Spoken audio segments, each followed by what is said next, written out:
নমস্কার বন্ধুরা, কেমন আছেন সবাই? উজ্জয়িনী রান্না বান্নাতে আবারও হাজির হয়ে গেছে আপনাদের সামনে নতুন আর একটি ভিডিও নিয়ে। আজকে আমি বাড়িতে রুই মাছের টক বানাবো। আমচুর দিয়ে একেবারে পাতলা টক।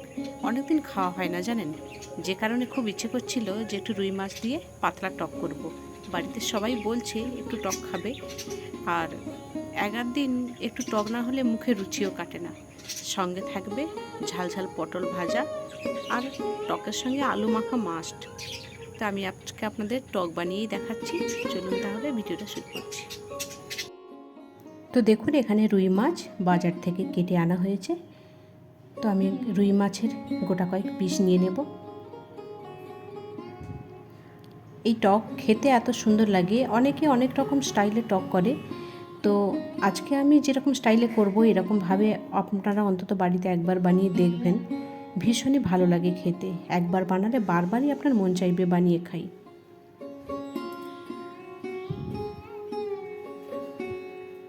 এবারে মাছে আমি লবণ আর হলুদ মাখিয়ে দেব।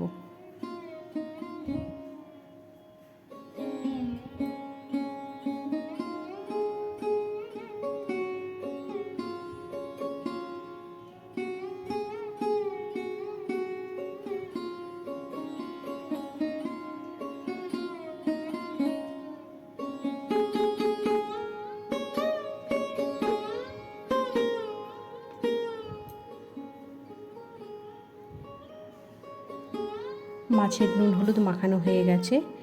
এবার গ্যাসে একটা কড়াই বসিয়ে তেল দিয়ে দিয়েছি। তেল গরম হয়ে গেছে, একে একে মাছগুলো ভেজে নেব।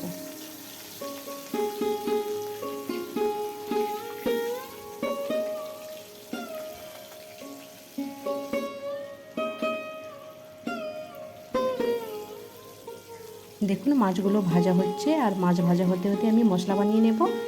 এখানটায় একটা গোটা ঝাল লঙ্কা দিয়েছি, আর 2 চামচ সাদা সর্ষে।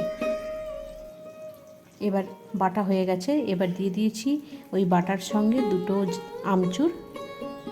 যে যেরকম টক খেতে চান সেরকম নেবেন। এবার দিচ্ছি 1/2 চামচ হলুদের গুঁড়ো, আর দিয়ে দেবো একটু কাঁচা সর্ষের তেল।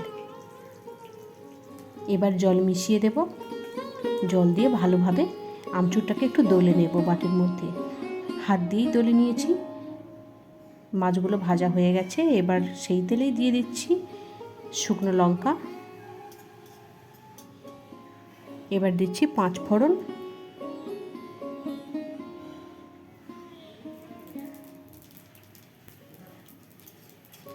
ফোড়নের ভাজা গন্ধ বের হলে বেটে রাখা মশলা দিয়ে দেব।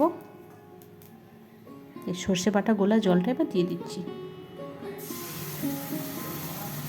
পরিমাণ মতো একটু জল দিয়ে দেব।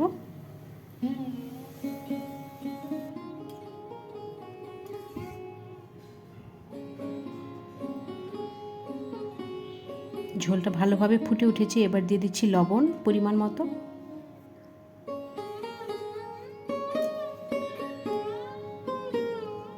আবারও কিছুক্ষণ ফোটাবো।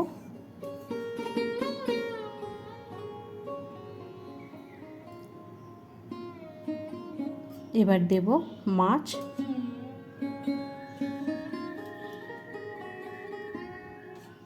মাছ দিয়ে আবারও খানিকক্ষণ ফোটাবো।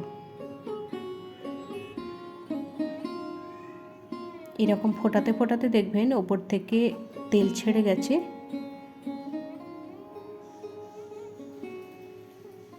আজকে সারাদিন বৃষ্টি হচ্ছে জানেন। তো দেখুন, তেল ছেড়ে গেছে। এবার মাছ ভাজার তেল আগে থেকে একটু তুলে রেখেছিলাম, সেটা সামান্য পরিমাণ দিয়ে দিচ্ছি, 1 চামচ মতো। ওপর থেকে একটু দিয়ে দিলাম।